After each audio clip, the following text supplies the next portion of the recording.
This is CBC Here and Now. There's a lot of cultural overlap, we would say, between ourselves and Nunatsiavut, Inuit. The Innu Nation's position is that Nunatsiavut Community Council is not an Indigenous people. Any suggestion that my clients are not Indigenous people is, number one, offensive. I'm not resolving land claims or anything of that nature. I got a big enough job to do right at the moment. The commissioner of the Muskrat Falls inquiry warns Indigenous groups it isn't going to deal with land claims issues. This as day 2 of inquiry testimony comes to a close. Well, you can't buy marijuana at stores like this one just yet, but the company that's going to be supplying the shelves wanted to let retailers know about its products. I'm Jeremy, and I'll have that story coming up. Good evening, I'm Anthony Germain. And I'm Debbie Cooper. Fireworks at the end of the Muskrat Falls inquiry today. The inquiry spent the day hearing oral history from Indigenous representatives. With overlapping land claims in Labrador, the commissioner warned people to limit their testimony to the history of the Churchill River. But there was a twist at the end of the day that sent that caveat right off the rails. Here now, Jacob Barker joins us live from Happy Valley Goose Bay. So Jacob, what happened? Yeah, well, I guess it's hard to get at the oral history of the Churchill River without venturing into the territory of land claims, but it was the subtext behind much of the testimony today, which focused on who was along the river, when, and what types of activities did they partake in. That was a big source of what they were talking about today. An Innu elder at one point pointing out that he'd never seen an Inuit person in all his time hunting and trapping along the river. But the Innu Nation's position was put most bluntly at the end of the day, as its council put it. Take a look at how that scene played out. Good afternoon, Commissioner. We'd like to state clearly and succinctly for the record that the Innu Nation's position is that Nunatsiavut Community Council is not an Indigenous people. We realize that this inquiry is not the ideal forum for dealing with this issue or fully exploring the weaknesses in Mr. Russell's evidence. What I say today with regards to the issue of land claims applies in October, November, December, right through till the time we finish. So if there's an issue that needs to be discussed with regards to the type of examination or cross-examination, my suggestion would be that you would discuss that with Commission Council so that we can get this all resolved beforehand, because I don't want us to be losing time discussing something that I'm not going to deal with. So Jacob, why did this become an issue? Well, the Innu have been making this point for quite some time. Earlier in the year, the federal government announced renewed talks with Nunatsiavut, and though they didn't call it land claims talks, the Innu Nation said that it would complicate their land claims negotiations, which have been going on for years and does include the land that Muskrat Falls is built on. It's a sentiment that their land claims negotiator, Peter Panashaway, articulated to us earlier in the day when speaking about their elder Sebastian Panunci's testimony that he gave. For me, very impressive is that he certainly defined the Innu as being present and permanent present to the area, including Mr. Shiba, which is Churchill River, and that the people that he met on those rivers were English people. They spoke English, and who were trappers, and those same people now are trying to declare themselves as Inuit, and so he made that point very, very clear. Russell has long defended the position that Nunatsiavut people have always been on the land and do have a claim to it. He took great exception to the statement made today on the stage. He just finished painting a picture of Nunatsiavut's connection to the Churchill River, and he was not at all pleased with what was put forward by the Innu Nation. It's offensive.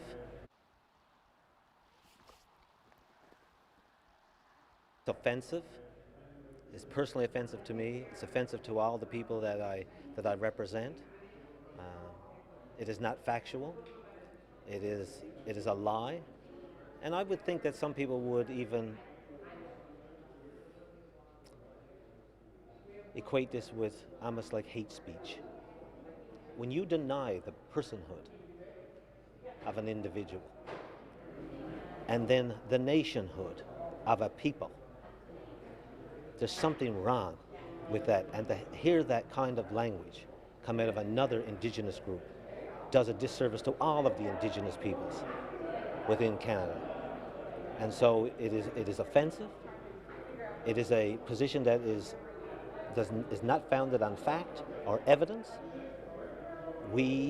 Although this commission is not going to deal with land claims or things of that nature, on July the 12th, we had an acknowledgement by Canada that we are an Indigenous people, and not just an Indigenous people, but an Indigenous people with rights.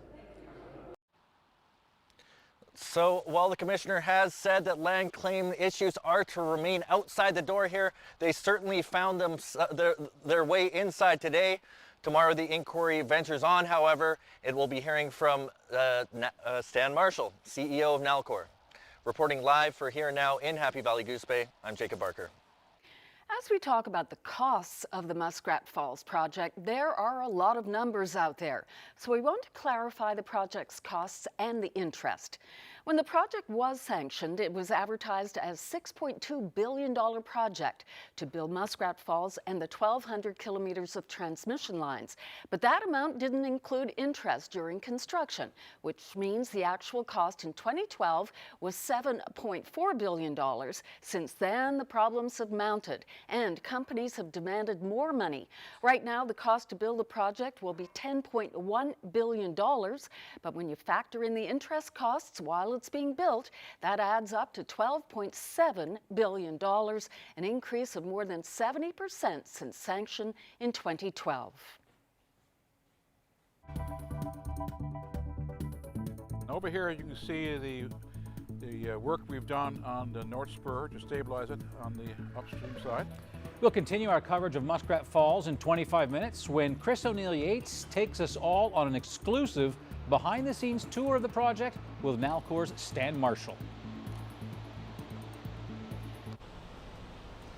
Well, bundle up. These cool temperatures will be lingering this week, and these visitors to St. John's got a good dose of the chilly temperatures along with lots of rain today. Several cruise ships arrived in St. John's. Not the best Are they asking for their money back yet? I wouldn't be surprised.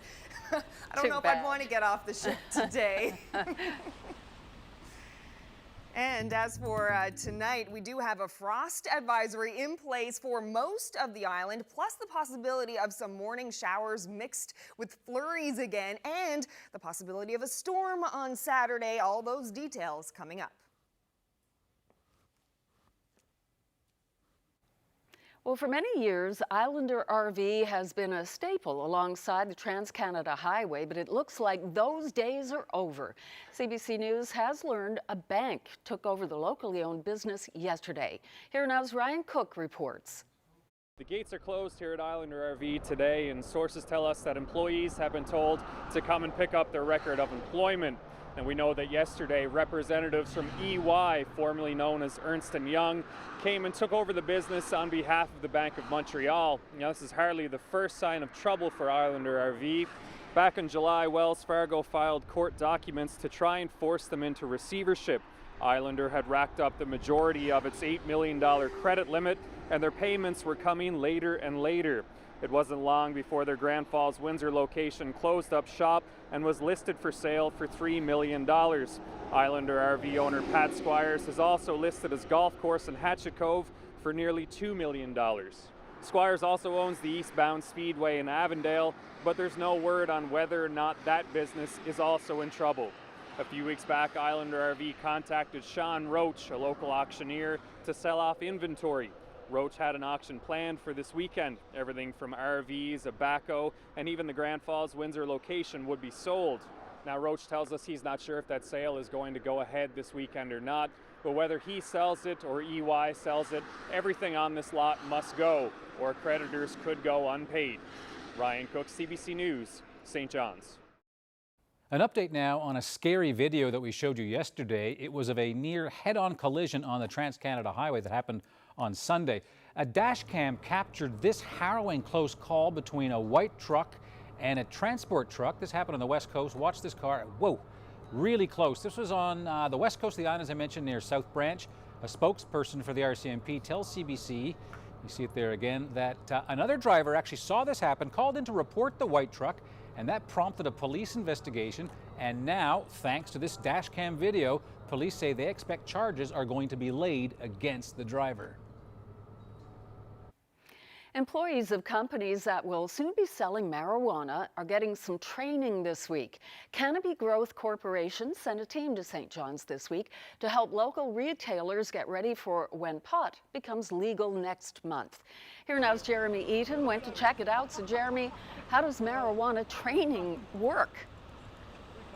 Well, there wasn't a show and tell, if that's what you're wondering, because marijuana is still illegal here in Canada.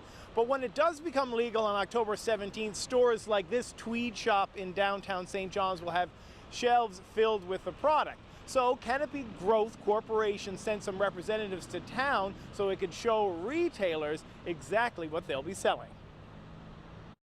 So the afternoon, for the most part, is breakout activities and exercises to try to reinforce the learning.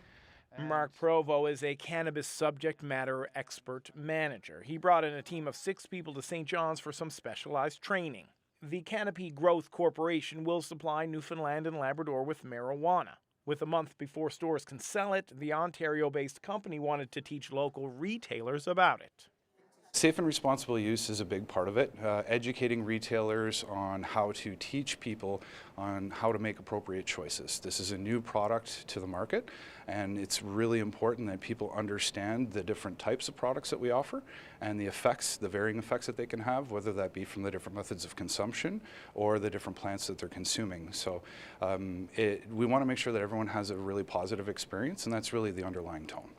You know, this is the product, this is typically what it's known for. And then About 47 people from all over the province took part in the training, which included role-playing to help put into practice what they've been learning.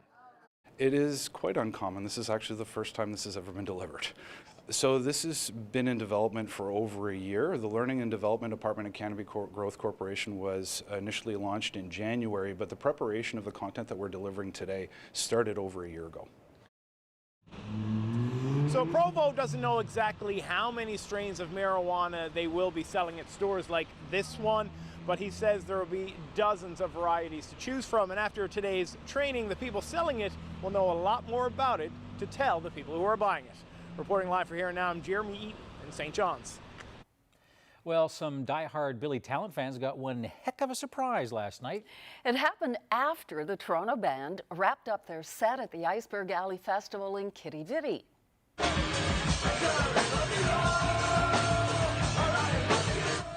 Now the band, the real band, surprised Billy Talent cover band called Silly Talent during a show at downtown bar CBTG's. 2 Billy Talent members even got up on stage to join in playing their song, The River Below. And Silly Talent lead singer Jay Milne says the whole thing was an unexpected dream come true.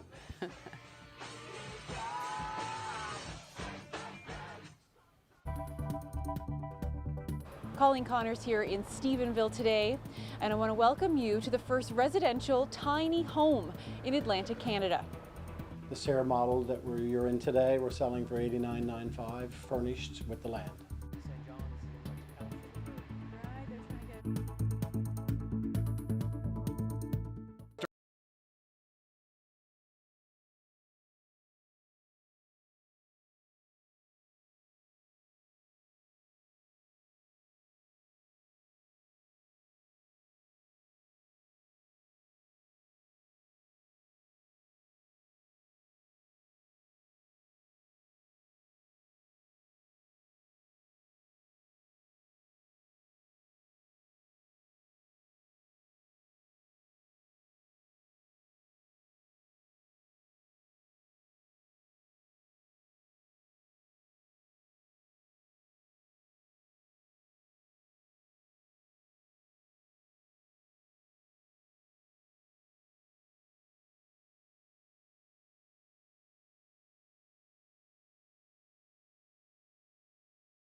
I didn't know it was big in Newfoundland, like big in Newfoundland, until I was on set. They said, whereabouts in Canada are you from? I said, oh, you probably haven't heard from it, but it's the best kept secret in Canada. It's a place called St. John's, Newfoundland. And they cut me right off and said, yeah, we love Newfoundland. That's Cassidy Little, who's heading to Corey. We'll catch up with him in just a bit to talk about his latest project and find out when we'll get to see him on, of course, Coronation Street. Wow, the ratings locally will go. They're pretty high. Newfoundlander on Coronation Street. Pretty high as it is, right? Very popular here. They come on tours, but anyway, we'll keep that for when Cassidy joins us. So that's coming up just a little bit later. He must be pretty excited. All right, so it's weather time, and I know it's not a lot of great news in the weather, but I did want to start with one nice thing. I got this in a tweet last night. It's a painting of my bees, and it was sent to me by Micah Man, Madalena, and he sent that to me last night, said that he was inspired by my bee story and told me that he has autism and that he just wanted to send that along, and I thought he did a fantastic job, so I wanted to show everyone. Wow, it's worth having a look at for sure. Thanks, Micah. Gorgeous. Yeah, now you got to send him a case of honey. Yeah, he's quite the painter, for sure. Beautiful. So yeah, it wasn't the greatest day, was it? It was My horrible. Goodness, yeah, and this week isn't looking great, and we actually have a bit of a storm coming on Saturday. Okay. I'll get to that in the long range, though. So for now, let's have a look at conditions, a satellite and radar shot. We have lots of rain across the island today. The Avalon's still feeling that at the moment. Should be clearing off overnight tonight, though, but temperatures staying quite cool. We do have a frost advisory in place for most of the island, everywhere except for the south coast and the Avalon tonight. So it's going to be very, very chilly overnight. This evening, the system bringing the rain should start to clear off, but we are looking at the possibility of some light overnight showers for the east and for parts of central, potentially mixed with a little bit of snow as well because of all those cool temperatures from the frost advisory there. So on the island, temperatures really hovering around the freezing mark in central areas, 7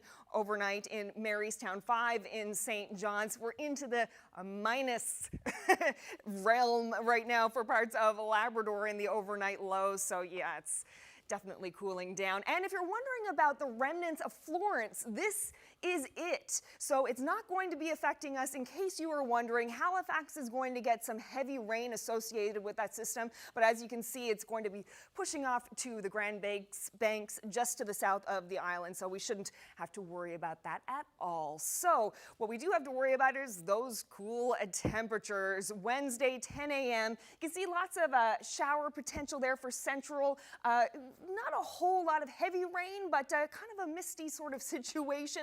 Could be mixed with some snow in the morning. And I had to show you this lovely photo. Everyone's sending me stuff of bees right now. This came from Barb Hennessy. She took a photo of one of her flowers with a bee on it. So this is your situation tomorrow morning. Looking at mainly cloudy skies for St. John's and the Burin Peninsula. Temperatures around between 4 and 6 degrees. Chance of some morning showers and mixed with snow for central areas and for western Labrador into the cool temperatures -1 to start the day. So these are your highs for the province tomorrow. 10 degrees in St. John's, mainly cloudy day expected. Northeasterly winds 20 to 40, so not too breezy. As we head into central, we can see those possibility of morning showers or flurries there. Temperatures getting up to almost 10 degrees. For the west coast, a little tiny bit warmer there, 11 as the high for Corner Brook. Mostly sun and cloud though for the west coast. For the Straits, mainly sun and cloud throughout the day there as well. Temperatures not even cracking the double digits. And as well for the rest of Labrador, looking at a mainly cloudy day in the west. A mix of sun and cloud along the coast. Happy Valley Goose Bay getting up to a high of 9 degrees. So coming up a little bit later, I'll get into the long range and have a look at what's coming on Saturday. That's a bit later. Debbie? Thanks very much, Carolyn. I don't like the sound of what's coming. No. Here's to another story, this one from the West Coast. A town there is welcoming a new type of construction. Tiny homes have hit Stephenville. Right, so Here and Now decided to send Colleen Connors there to put her on a tiny tour to find out why some people say these miniature houses, well, they're here to stay. At 35 Brook Street, the first tiny home built in Atlantic Canada. Sean Hickey is proud to stand in his show home, all 560 square feet of it. He owned the land in Stephenville and decided to build homes, very small ones, with foundations and no wheels, backyards and sod. I wanted to do something different, affordable housing, because not everybody can afford the $300,000 home, so we decided to go with this concept. And this here model that you're in today, we're selling for $89,995 furnished with the land. It comes with a kitchen, living room, bedroom, pull-out couch, and a great nook upstairs that fits a queen-size bed and a seating area. He says it's everything you want in a home, even a back deck with a view. But this tiny home subdivision didn't go over well with town council at first. Homes that would, in Stephenville up to this point, they had to be at least 750 square feet to meet a dwelling standard. So basically, we had to do some research, and obviously it's trending. It's a new phenomenon that's out there. But we also had to go through municipal planning to ensure that we were permitted to do so. Other people across the province have considered building tiny homes, but have come up against the same red tape. The houses are too small to meet the definition of a dwelling in most municipalities. Rose and the town council literally had to change the wording to smaller than 750 square feet to allow Hickey to build tiny homes on his 13 tiny lots. The property taxes are lower, but the mayor thinks the trend will attract new people. That's good revenue for the town. It's bringing in people. It's putting attention on Stephenville, and I think it's the right thing to do. There are 2 houses built now and 1 more going up this month. My intention was for seniors, like single seniors or senior couples, or somebody just starting out, like making minimum wage jobs, the young couples that are up on base renting an apartment here for $650 to $700 a month. You can own this home for $390 a month on a mortgage. Hickey says more of these tiny homes are going to go up on this land, especially in the coming year. But the best part is your electricity bill. Hickey says you can heat and light one of these places for around $50 or $60 a month. Colleen Connors, CBC News, Stephenville. Well, that's interesting. Earlier in the summer, early summer, I was talking with a young couple. Jess Pudister was one of the young people. They're building out, they want to build, they've got it partially done, and they're debating with Portugal Cove St. Philip's Town Council about regulations. The council is grappling with it because they would be the first ones in this part of the province to do that. So again, that was Jess Pudister and Tim Ward, and they've been waiting for some time. No update yet, though. Yeah, certainly some municipalities where overcrowding is an issue, these things are an option. Maybe someday here. See the whole way down there? That's where the water will come in from the bottom of the reservoir and go into the tubes where the turbines will go. As the inquiry into Muskrat Falls begins its work, Nalcor's CEO Stan Marshall takes us on an exclusive tour of the project.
With the Muskrat Falls inquiry holding hearings in Happy Valley Goose Bay this week, many of the participants have been offered a tour of the massive project, so they get to see it up close.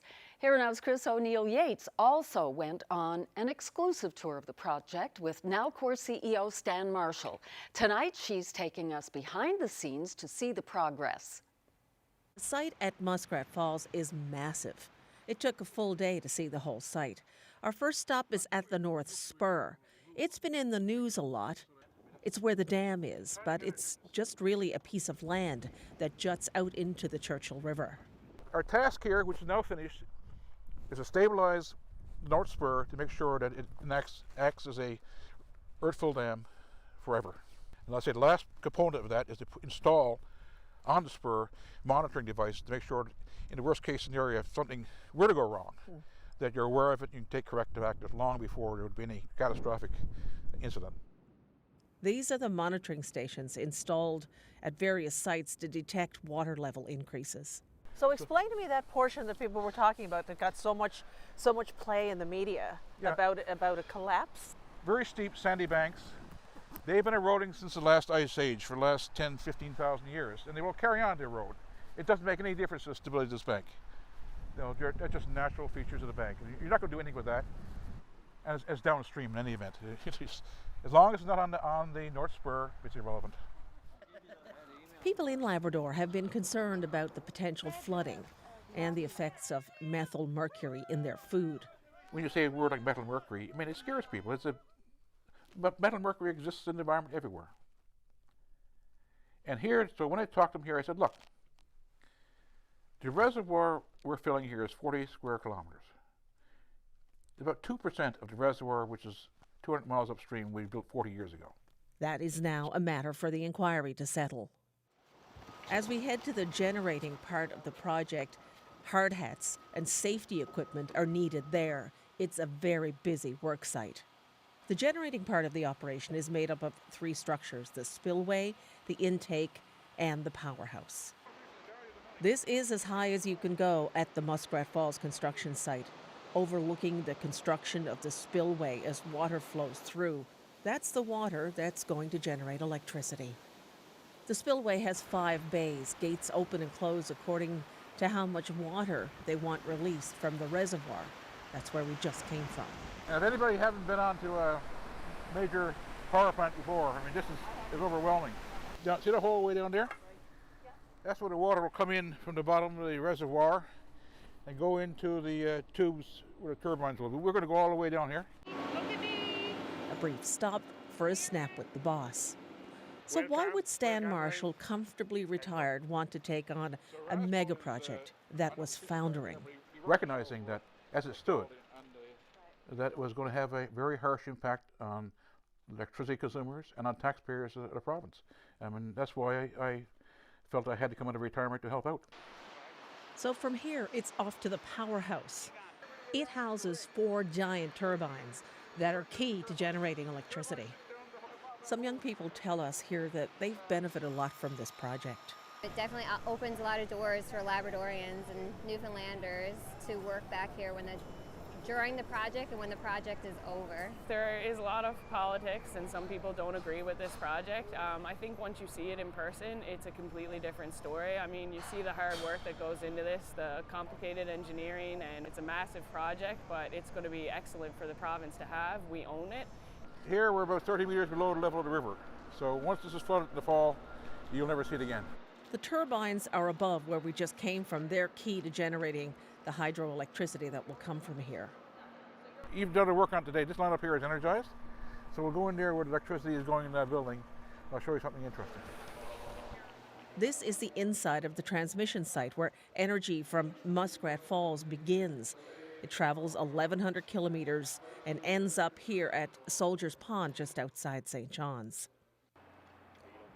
One of the things Marshall did when he took control of the Muskrat Falls project was to separate the generation part from the transmission side in order to be able to bring in power from the Upper Churchill. Marshall is trying to do things differently. One of them is to help offset the cost of increased electricity rates to customers in the province. We've been selling excess power 2 or 3 cents a kilowatt hour. It costs us about 13 cents a kilowatt hour for fuel in Holyrood. So every kilowatt hour we can bring in will save 10 cents a kilowatt hour for the next 2 years till Muskrat comes on stream. So that can add up to hundreds of millions of dollars in true economic value.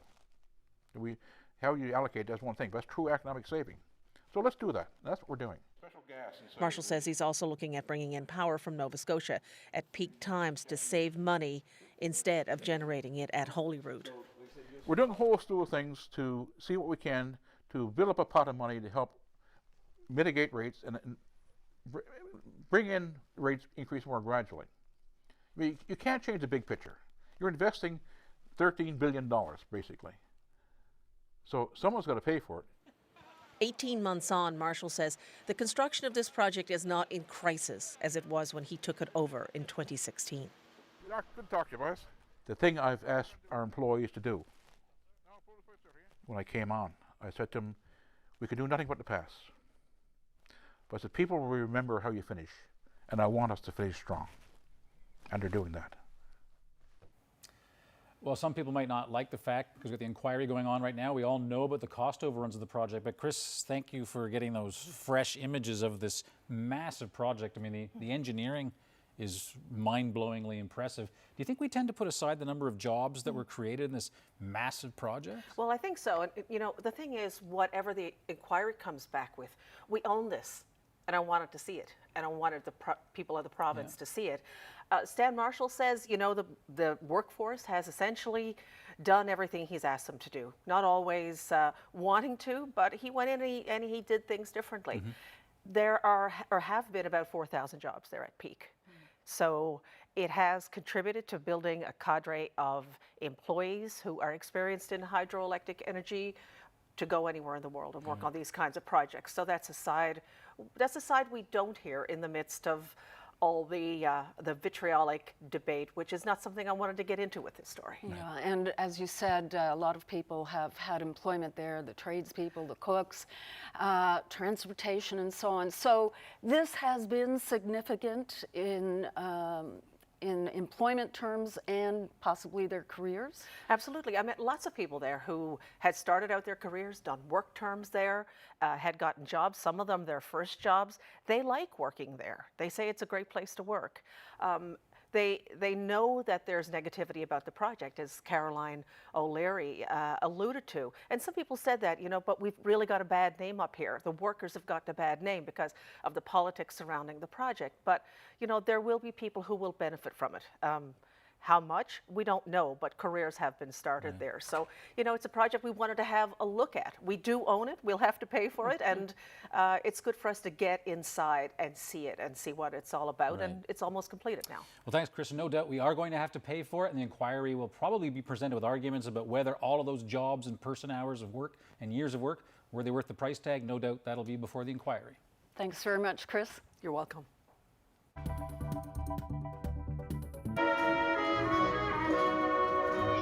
Well, tell your nan, and your pop for that matter, a Newfoundlander joins the cast of the longest-running soap opera. Afghanistan war vet Cassidy Little scores a gig on several episodes of Corey. After a harrowing career with the Royal Marines, he's giving acting a go. We catch up with Cassidy after the break.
Well, it's the longest running soap opera in the English-speaking world, and soon a Newfoundlander who lives in the UK will be making a number of appearances on that show. Cassidy Little, a military veteran from the Afghanistan War, who we have profiled before, joins us now from London. Cassidy, welcome back to Here and Now. Thanks, buddy. Thanks for having me. Good to see you again. So you're going to be on Coronation Street. That's huge for lots of fans of the show. Loads of Corrie fans here in the province. How did this come to be? All right, so I was actually, this is going to sound really, really snobbish, but I was actually filming a movie in Bulgaria when my agent, Alexandra McLean-Williams, called me up and said, hey, I'm going to put you up for some Coronation Street stuff. And I, when you get calls like that, you don't think you're going to get the role, but that doesn't mean that you're not going to give 100% during the audition tape, right? So, right. But it's just, you know, you just kind of go with it. And I got a couple of the actors on set to help me out, give me some pointers, and one held the camera, and the other one kind of, we did it a couple times, and I sent it off. Didn't hear anything back, and then my agent called me up and said, yeah, you got it. Nice one. And I, right? Like, okay, yeah, cheers, right? Like, what do you say when you're going to be on something that monumental?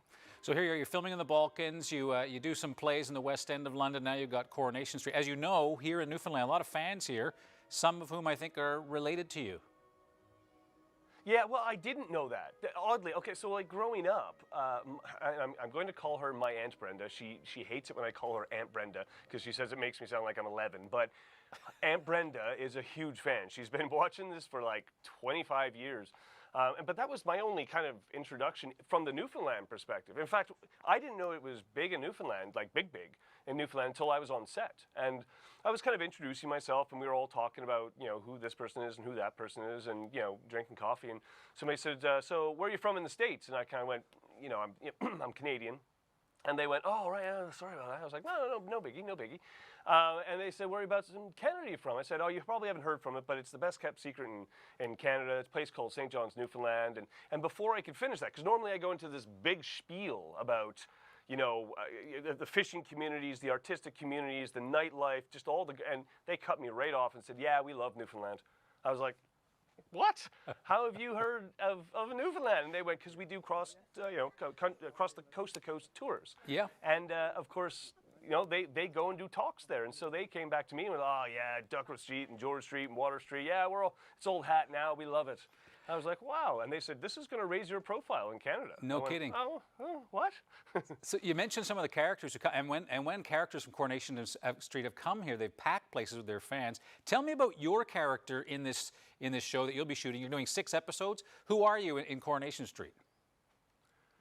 Okay, so the character Kevin has a son, Jack, and if you've been following the storyline, this is not secret stuff. If you've been following the storyline, you know that Jack got sepsis, and he's a young boy, and he had his leg amputated below the knee, and it's a horrible thing for anybody to go through, and keeping it as realistic as possible.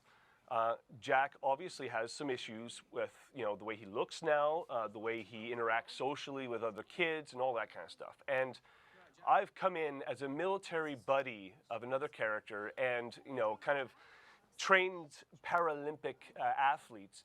And I've kind of come in as the guy who grabs life by the horns and then shakes really hard and tries to kind of rub that attitude off a little bit through proxy onto Jack. So tell me how you feel about this, because we've talked about the fact that you've lost a leg as your military service in Afghanistan hasn't stopped you. You've gone into acting and dancing and comedy, now Coronation Street. What do you make of the fact that a show with a profile of Corrie would actually focus on not just one person who's an amputee, but 2? Well, the interesting thing here is that there's no, that's a bit of a non-story, with all due respect, only because this soap opera focuses on human struggle and human relationships, and that's really all it is about, is focusing on the human condition. And one of the things that, lots of people are going through, as our population increases, so does the number of disability or disabled people in the community. And so to ignore that percentage of the population would be, I don't know, reckless. So I think it's only natural that people in wheelchairs, people with amputations, people with hidden disabilities, they're going to be featuring more and more on the things that you see because they represent a big part of our population. Well, very well said. Last question for you. Some people have joined the cast of Corey, as you may know, and they've stayed on thinking they were just there for a few episodes, and in some cases, they've spent the rest of their lives on that show. Are you ready for that?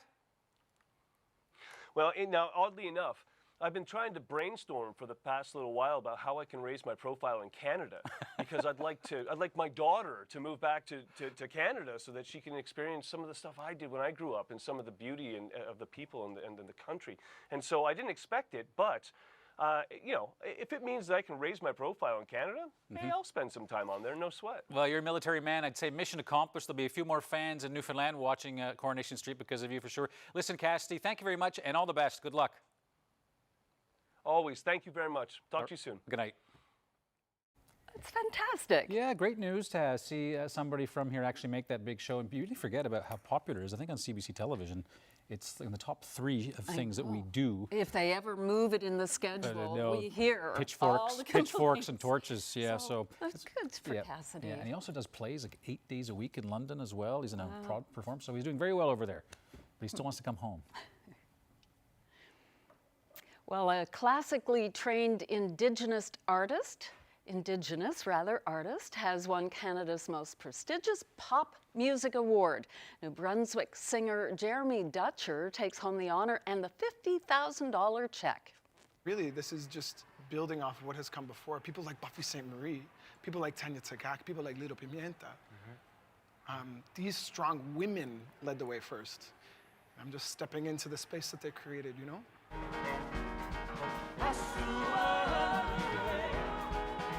The 27-year-old composer created a unique tribute singing in an Indigenous language. The album is entirely in Wolastoqey, a language Dutcher is trying to save. He says only 100 people still speak his ancestral language.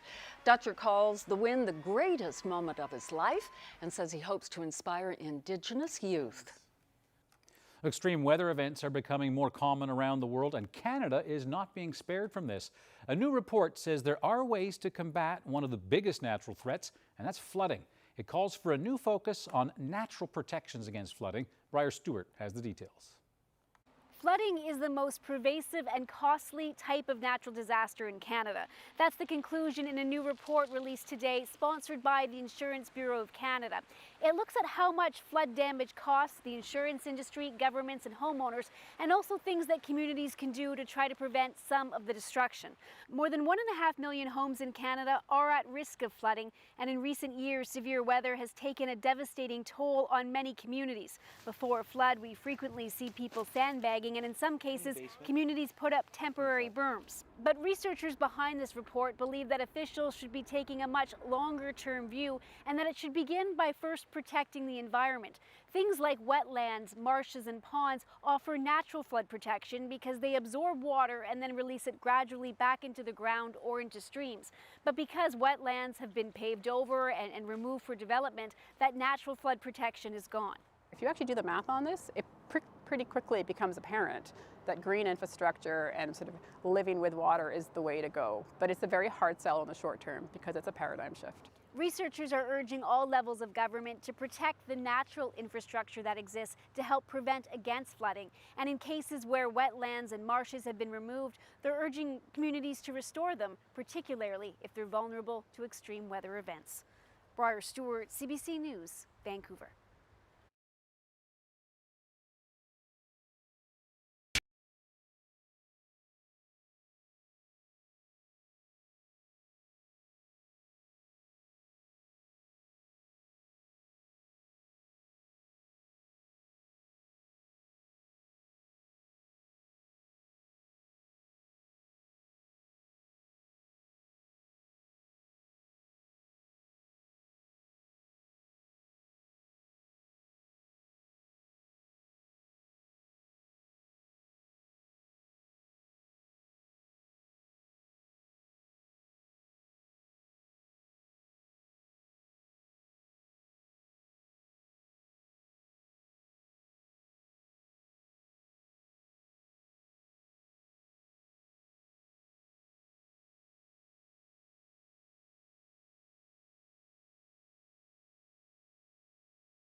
Buddy Wass's name and the other fellers are coming to the big screen. The CBC NL documentary, Still Some More to Go, is playing at your local arts and culture center. See all the belly laughs and heartfelt moments that make this band and their story so special.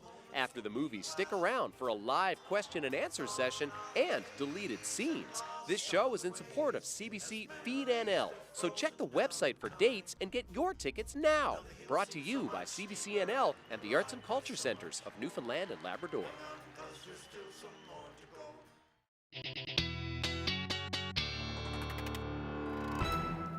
Cold, wet bike ride to work today, colleagues. Yeah, bad choice. It was very brave of you. Kind of stupid, actually.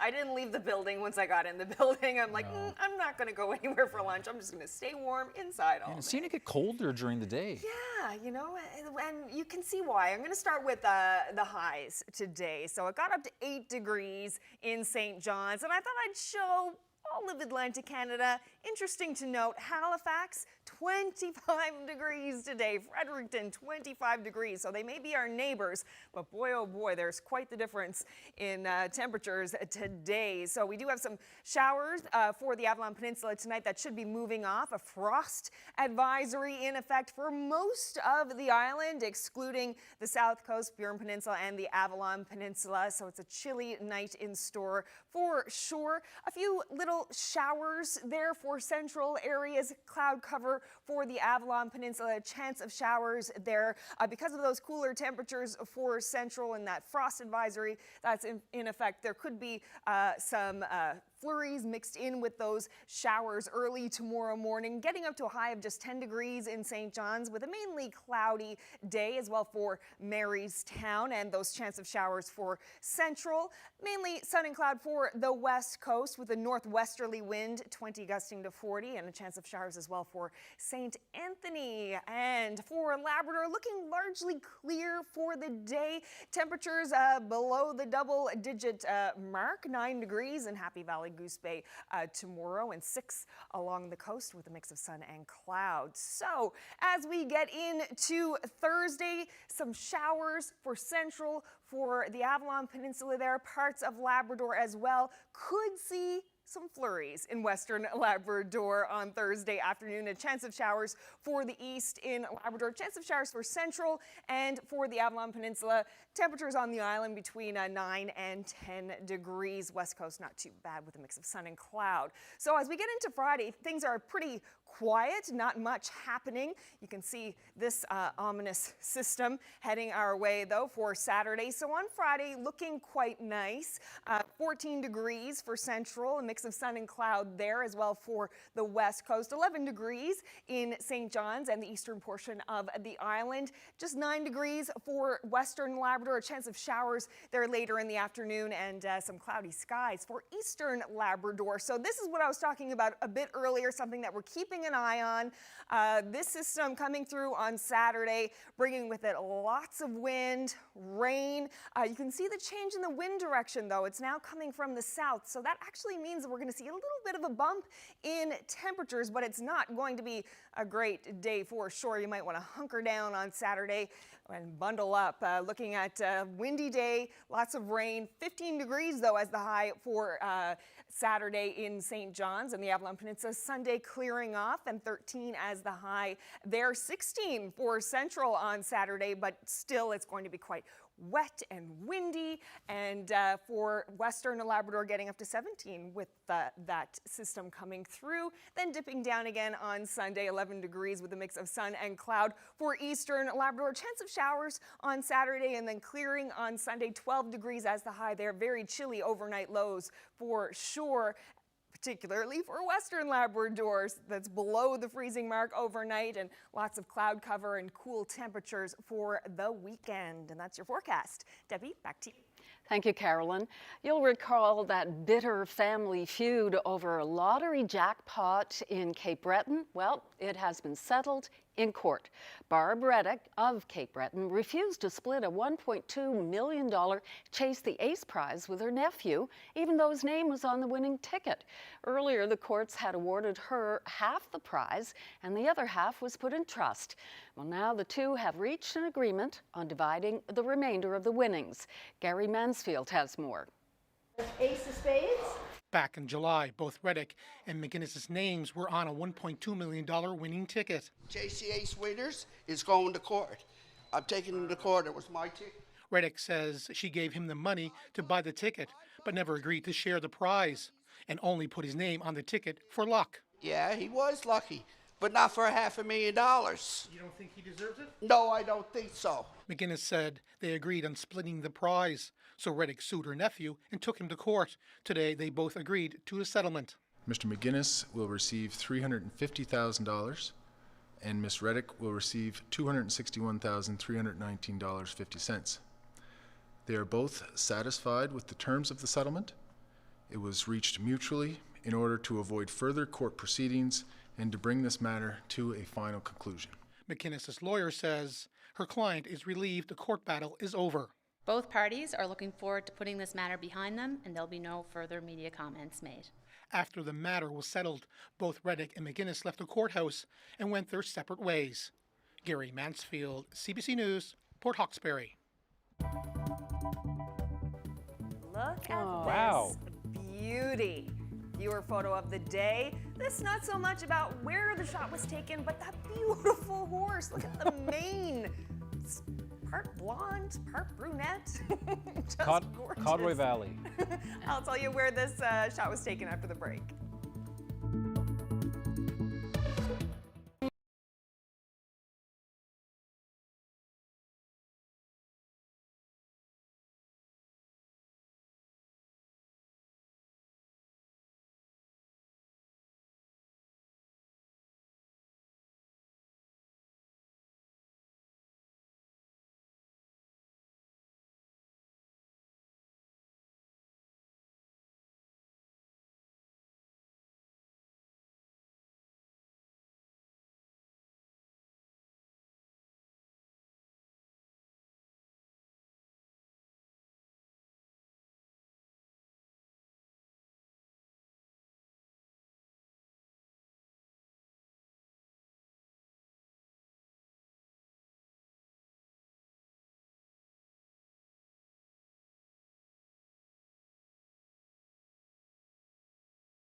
No time to spare. Viewer photo of the day was taken in Bonavista at Dungeon Provincial Park. Just gorgeous shot. Thank you very much, Kim Plowman, for sending this in. See you tomorrow.